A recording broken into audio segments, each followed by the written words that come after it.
Shalom semuanya.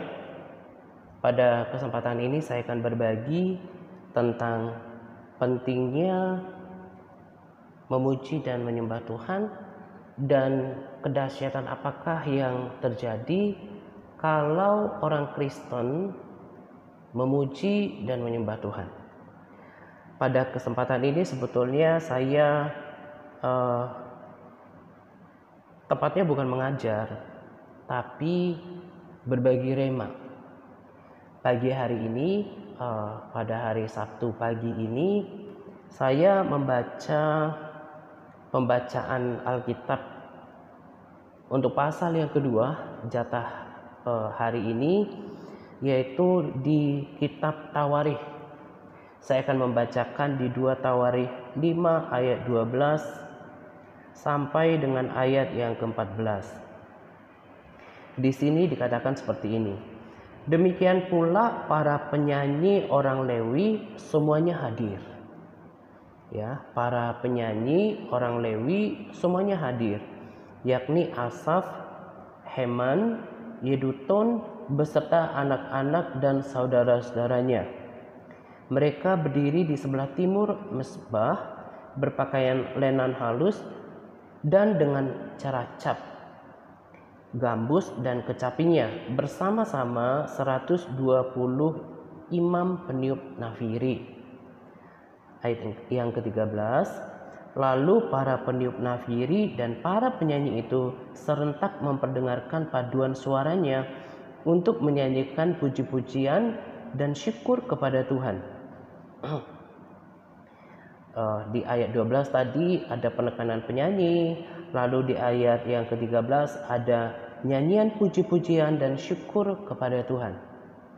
Mereka menyanyikan suara dengan nafiri, cara cap dan alat-alat musik sambil memuji Tuhan dengan ucapan, sebab Ia baik, bahwasanya untuk selama-lamanya kasih setianya.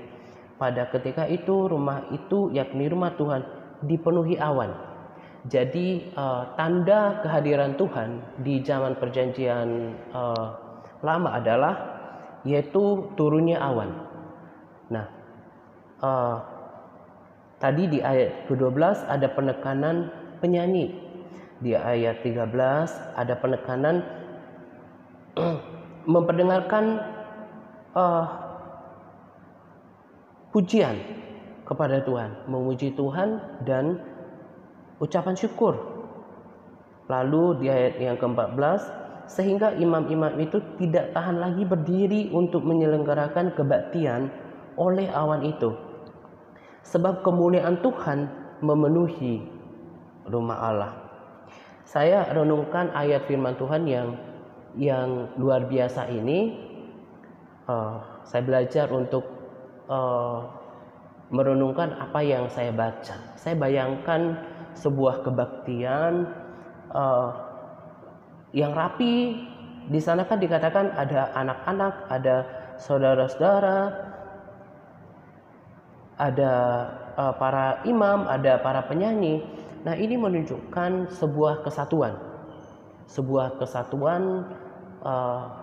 unity dalam mempersembahkan korban kepada Tuhan, korban puji-pujian kepada Tuhan. Saya bisa bayangkan sebuah ibadah, sebuah kebaktian. Lalu kalau zaman dahulu seperti yang saya katakan tadi, kerap kali kita baca bahwa hadirat Tuhan itu dinyatakan dalam bentuk turunnya awan. Awan itu juga menandakan kehadiran Tuhan pada zaman perjanjian lama. Tetapi sekarang tanpa awan pun kita bisa rasakan hadirat Tuhan, seperti di dalam ibadah-ibadah yang memang dilakukan dengan kemurnian, kesungguhan hati, ketulusan kepada Tuhan, maka tak jarang kita merasakan hadirat Tuhan yang luar biasa di gereja. Ada kelepasan di sana, lalu kemudian tidak jarang kita dengarkan, khususnya di gereja-gereja yang beraliran harismatik, ada ekspresi kehadiran Tuhan itu dengan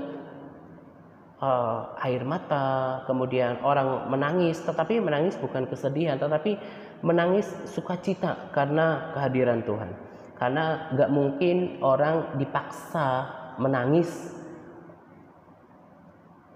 menitikkan air mata di dalam ibadah tanpa ada pemicunya, gitu ya. Katakan seseorang datang ke ibadah tanpa rencana, tanpa pengetahuan sebelumnya bahwa nanti ada hadirat Tuhan yang mungkin membuatnya terharu sampai meneteskan air mata, atau mungkin orang menangis berteriak sukacita karena kelepasan kekuatan daripada Tuhan.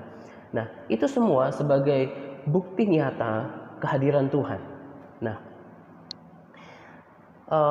sudah berkali-kali saya katakan bahwa di dalam pelayanan ini hal-hal yang dibagikan itu adalah hal-hal yang sederhana, yang mudah dipahami dan tidak terlalu tinggi bahasanya.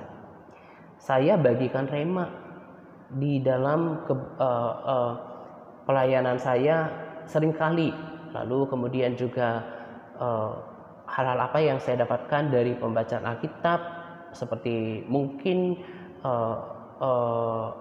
pengertian lain, lalu apa yang saya dapatkan dalam persekutuan dalam doa. Tetapi yang melengkapi pengajaran sederhana ini, yang melengkapi sharing sederhana ini, baik share rema gitu ya, karena diikuti dengan praktek hidup yang menghasilkan kesaksian, sehingga berkuasa untuk memotivasi orang yang memang bersungguh hati untuk mencari Tuhan, dan terbukti telah mengubahkan hidup banyak orang, termasuk diri saya sendiri. Nah, tetapi kalau kita perhatikan praktek hidup yang penuh dengan doa, pujian, dan penyembahan itu sangat jarang ditemukan di kalangan orang Kristen. Saya bayangkan betapa dahsyatnya ketika Allah alam semesta ini, pencipta segala sesuatu ini, datang mengunjungi kita dalam hadiratnya. Dan itu yang membuat saya pribadi tidak pernah bosan untuk melakukan doa pujian penyembahan, bahkan 3 kali dalam sehari. Saya berdoa subuh, siang hari, dan juga malam hari, karena saya merasakan kehadiran Tuhan di sana. Tadi saya katakan bahwa tetapi kalau kita perhatikan, kita lihat saja lingkungan atau komunitas terdekat kita, keluarga kita, maka amat jarang orang melakukan secara mandiri doa, pujian, penyembahan di dalam kehidupannya sehari-hari.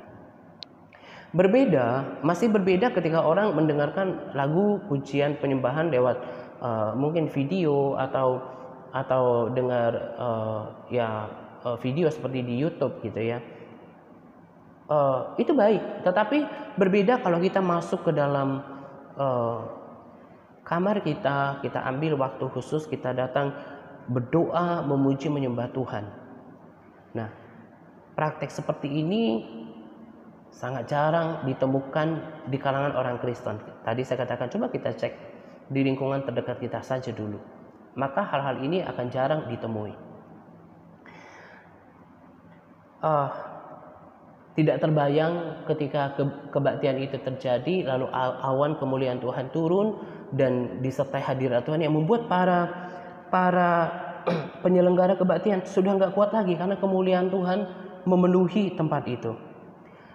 Saudara yang mendengarkan video saya ini, termasuk juga para sahabat yang ada di grup WA, tentu sudah tidak asing lagi dengan hadirat Tuhan. Bagi kita yang memang dengan sungguh-sungguh, dengan setia, konsisten, dan tulus mencari Tuhan selama ini, maka hadirat Tuhan bukan lagi sesuatu yang asing buat kita. Saya renungkan tentang ayat ini pagi hari ini, dan saya mengingat Daud. Daud adalah seorang teladan di dalam Alkitab kita yang hidup di dalam persekutuan dengan Tuhan, yang suka memuji dan menyembah Tuhan. kesaksian saya pribadi dalam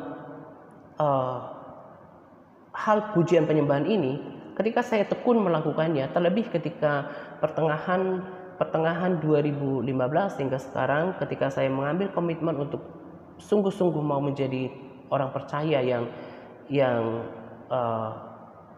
bersungguh hati kepada Tuhan gitu. Dari sejak pertengahan 2015 sampai sekarang, saya lakukan itu dengan komitmen yang tinggi sekalipun tidak sempurna. Saya bersaksi bahwa kekuatan baru saya dapatkan setiap hari. Akan berbeda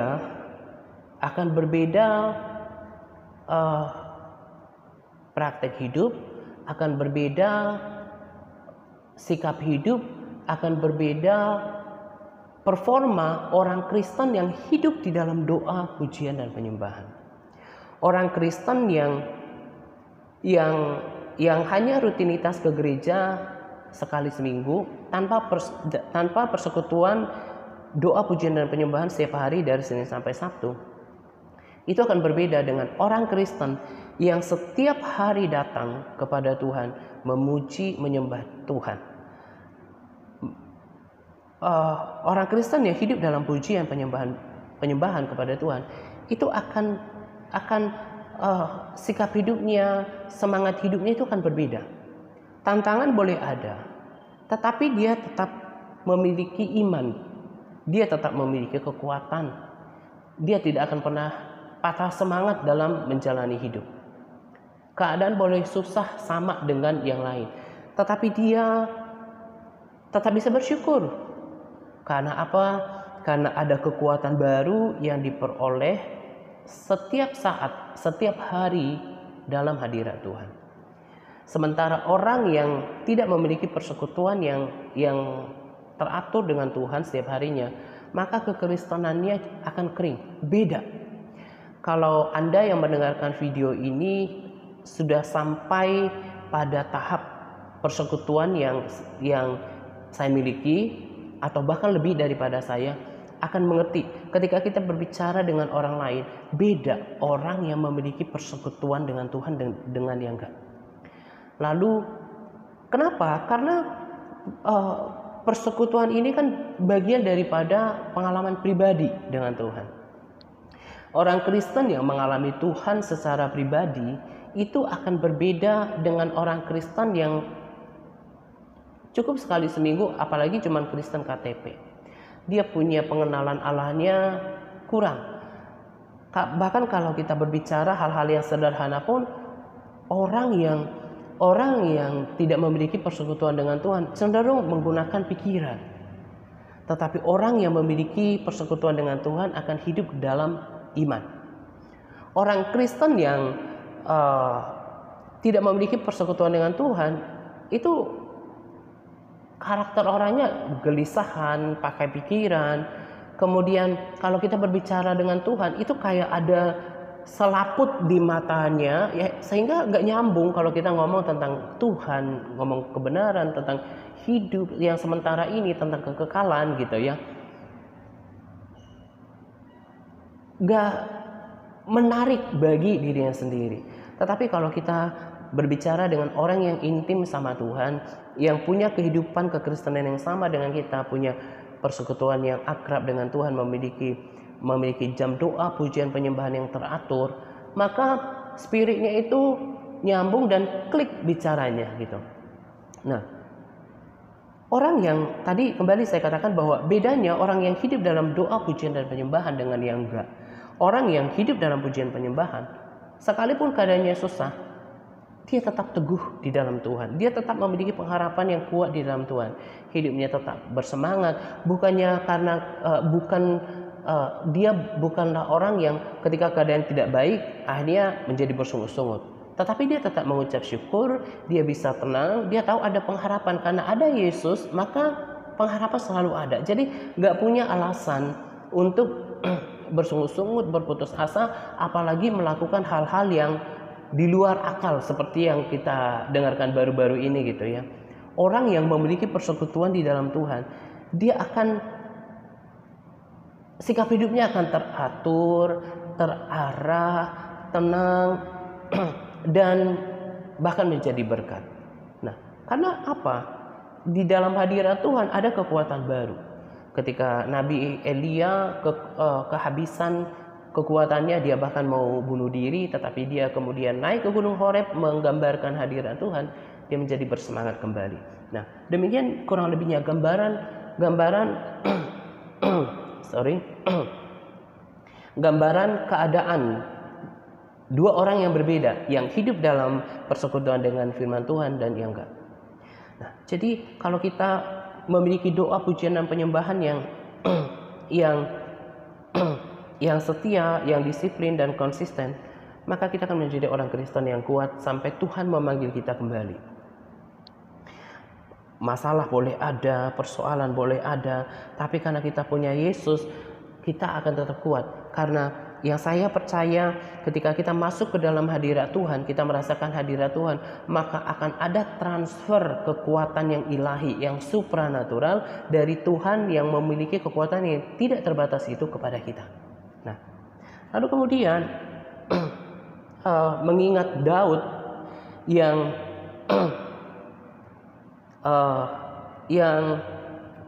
pernah jatuh dalam dosa, lalu kemudian dia ditegur oleh Nabi Nathan. Sekalipun dia raja waktu itu, tetapi dia memiliki hati yang lunak, memiliki hati yang lembut, mudah untuk ditegur. Berbeda dengan Saul yang tidak memiliki persekutuan dengan Tuhan, tidak memiliki pengalaman pribadi dengan Tuhan seperti Daud. Saul cenderung memberontak, sementara Daud ketika dia berbuat dosa, dia ditegur oleh Nabi Tuhan, hatinya mudah hancur. Karena yang tadi saya katakan bahwa ketika kita masuk ke hadirat Tuhan, ada transfer kekuatan daripada Tuhan. Tetapi selain itu juga karakter kita diubahkan. Pergaulan dengan siapa kita bergaul akan mempengaruhi karakter kita.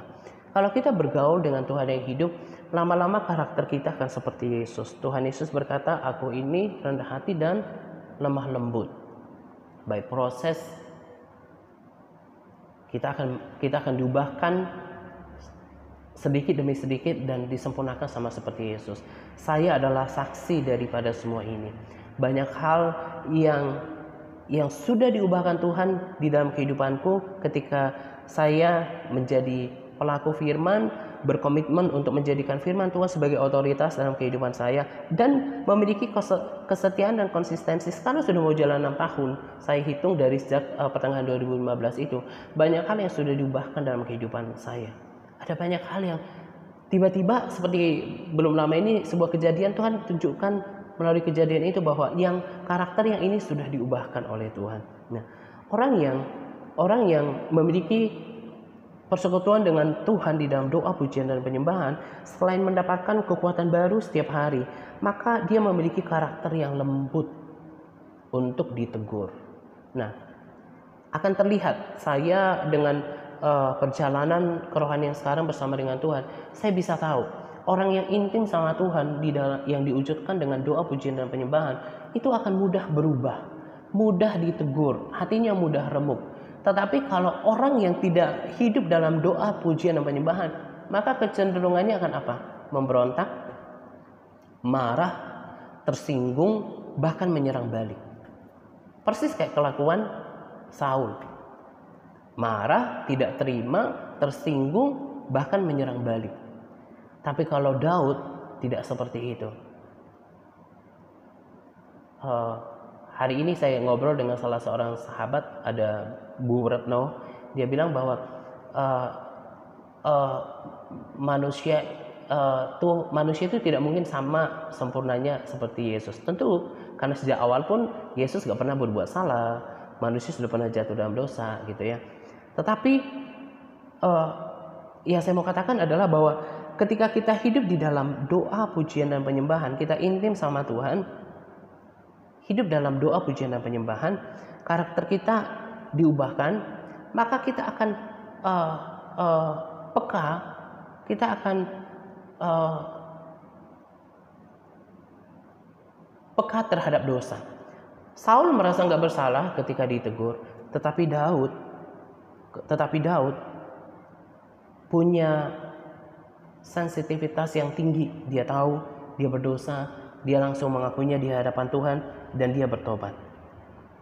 Akan kelihatan, tadi saya katakan, kalau perjalanan kerohanian kita sama, kurang lebih sama, atau bahkan Anda lebih tinggi kerohaniannya daripada saya, akan bisa melihat orang Kristen yang tidak memiliki doa dan pujian penyembahan kepada Tuhan, hatinya itu keras, hatinya itu sangat keras. Kalau ditegur, ya itu tadi, marah, menolak, gak terima, tersinggung, bahkan menyerang balik, menjelek-jelekan orang. Dia gak punya keengganan untuk melakukan hal-hal yang jahat. Tetapi kalau kita memiliki persekutuan dengan Tuhan, kita suka berdoa, memuji, menyembah Tuhan, maka karakter kita akan mudah diubahkan, mudah dibentuk. Hati kita lunak untuk teguran. Dan tadi saya katakan bahwa seperti kesaksian saya banyak diubahkan selain menjadi pelaku firman, tetapi juga ketika saya melakukan doa, pujian, dan penyembahan. Lalu kalau kita alami apa yang terjadi seperti yang dialami oleh para imam-imam ini, para penyanyi ini, mereka merasakan hadirat Tuhan. Kan hadirat Tuhan itu kan bukti nyata Tuhan ada. Jadi kan di waktu-waktu yang lalu saya sudah katakan bahwa kekristenan itu sebetulnya bukan soal agama, tetapi soal pengalaman pribadi dengan Tuhan. Nah, kalau kita mengalami Tuhan, kita akan memiliki keyakinan yang kuat tentang hidup ini.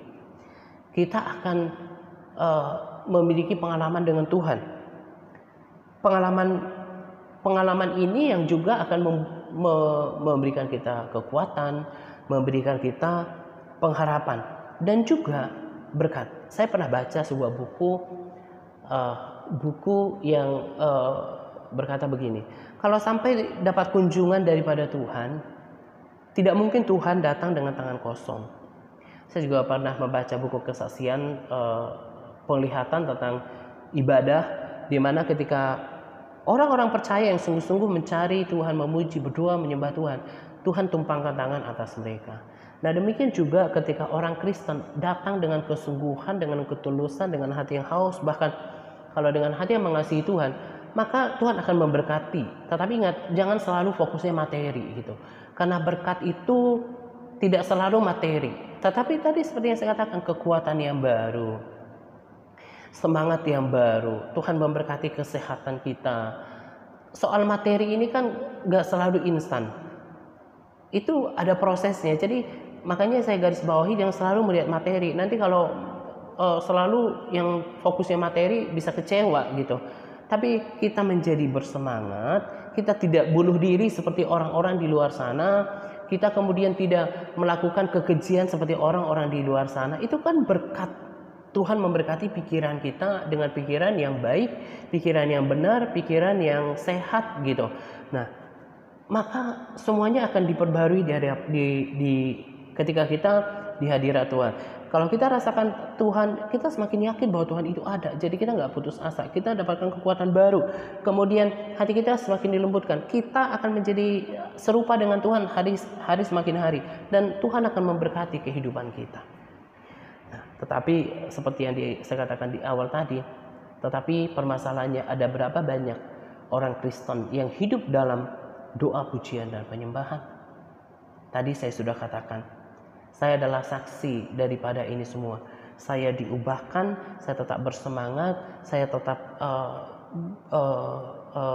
bergairah dalam menjalankan kekristenan saya sekarang, pelayanan saya sekarang. Semua itu karena persekutuan dengan Tuhan.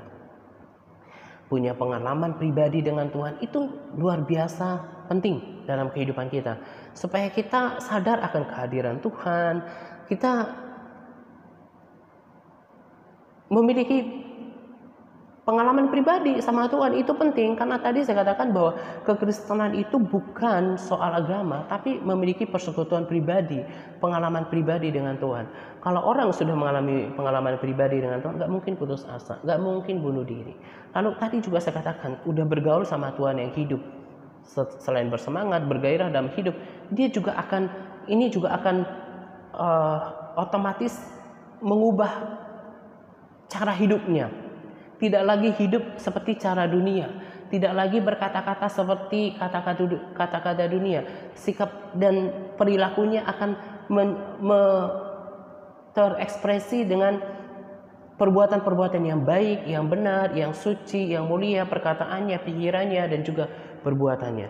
Nah, kalau kekristenan seseorang seperti ini, maka selain kekuatan yang baru, perilakunya akan menjadi berkat. Orang akan bisa melihat Yesus di dalam kehidupannya.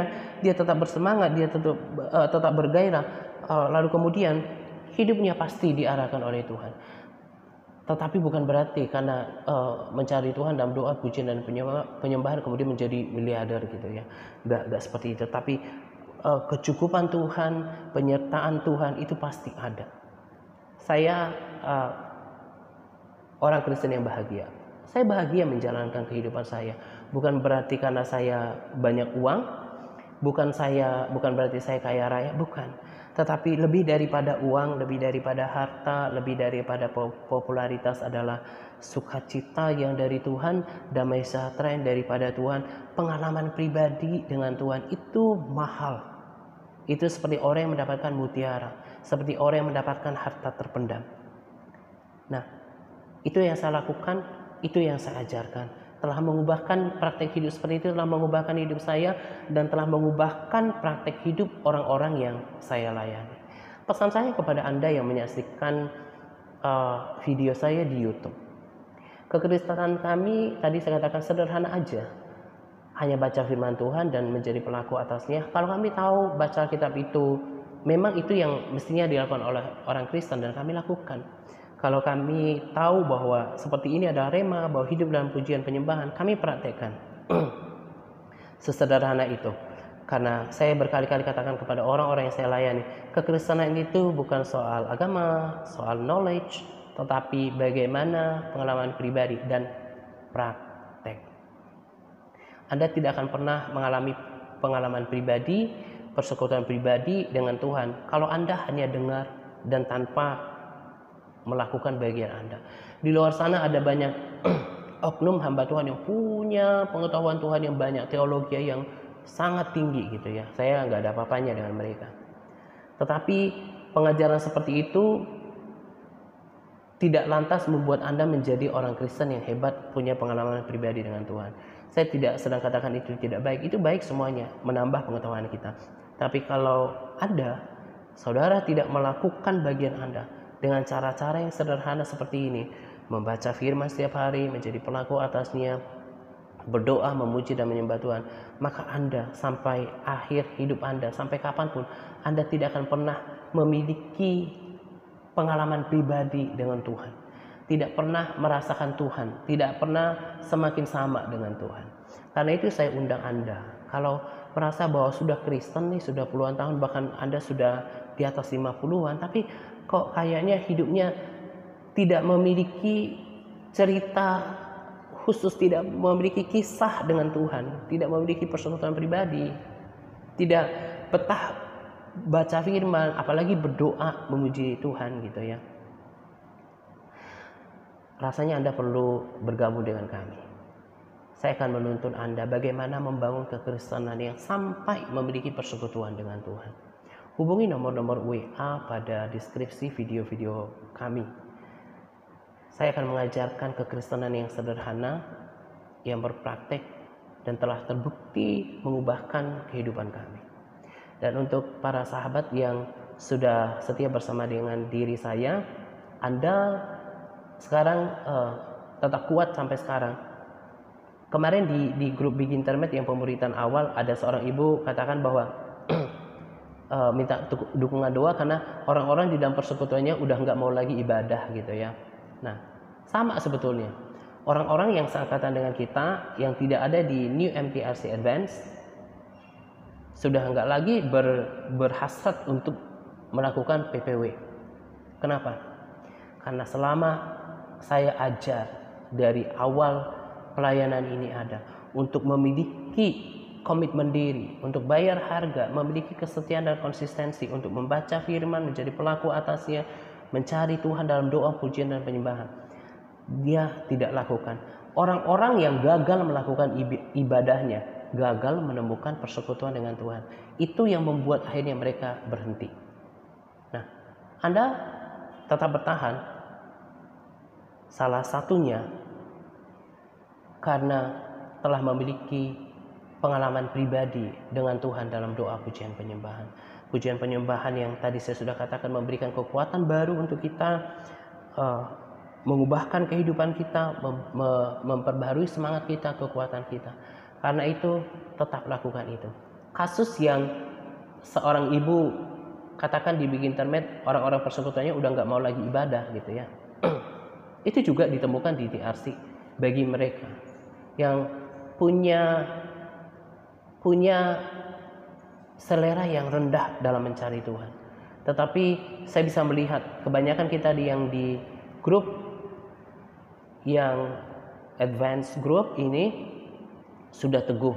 Semua itu adalah hasil daripada komitmen diri kita untuk melakukan doa, pujian dan penyembahan.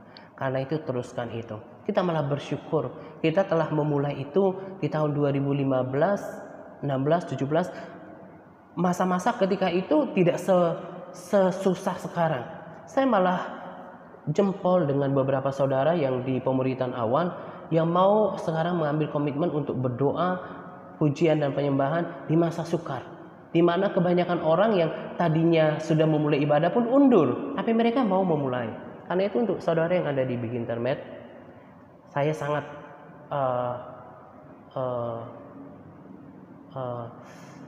kagum dengan keputusan, walaupun Anda sedikit, untuk keputusan Anda untuk memulai ibadah, berdoa, memuji, menyembah Tuhan. Kalau ini terus lakukan dengan kesetiaan dan konsistensi, maka saudara akan nanti memiliki pengalaman pribadi dengan Tuhan, persekutuan pribadi dengan Tuhan. Itulah yang menjadi sumber kekuatan kita. Punya pengetahuan tentang Tuhan, punya persekutuan dengan Tuhan dalam doa dan pujian penyembahan. Karena Tuhan ada di situ. Dari 2 Tawarikh 5 ayat 12 sampai 14 tadi sudah jelas. Ketika pujian dan penyembahan dinaikkan, Tuhan hadir di dalam hadiratnya. Itu yang akan memberikan kita kekuatan, semangat, jalan keluar, berkat-berkat, dan mengubahkan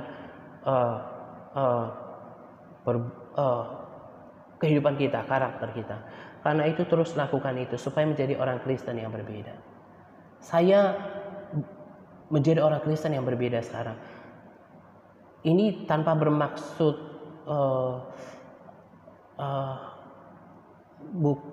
bukan bermaksud melebih-lebihkan gitu ya. Tetapi ketika saya sekarang di dalam Tuhan, hidup dalam doa, pujian dan penyembahan, saya merasakan hal-hal yang bahkan di luar dari apa yang saya pikirkan, hal-hal yang baik terjadi dalam kehidupan saya.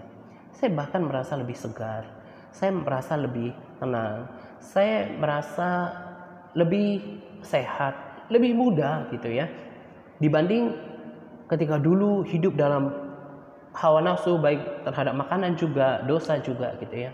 Nah, ada hal-hal yang positif ketika kita berdoa. Bedanya kita dengan kekristenan yang lama dan kebanyakan mayoritas orang Kristen adalah kita praktek. Kalau kita tahu hari ini ada pengajaran dari Rema, bagaimana Tuhan bertahta.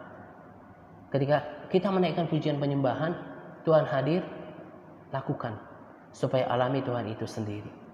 Dan di sini sebagai tambahan saya sampaikan bahwa makanya kalau kita berdoa setiap hari, baik pagi, siang dan malam, kurang sempurna dan kurang tepat kalau kita tidak mengangkat pujian dan penyembahan.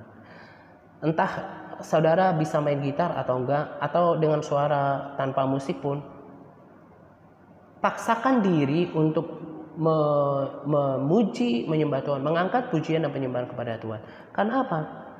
Di Mazmur 22 ayat 4 katakan, padahal engkaulah yang kudus, yang bersemayam di atas puji-pujian orang Israel. Sederhana, Tuhan itu bersemayam di atas puji-pujian. Jadi kalau ada pujian, penyembahan seperti tadi, nyanyian pujian, pengagungan diangkat kepada Tuhan dengan hati yang tulus, hati yang sungguh-sungguh, hati yang jujur, bahkan hati yang mengasihi Tuhan, itu yang akan menarik hadirat Tuhan.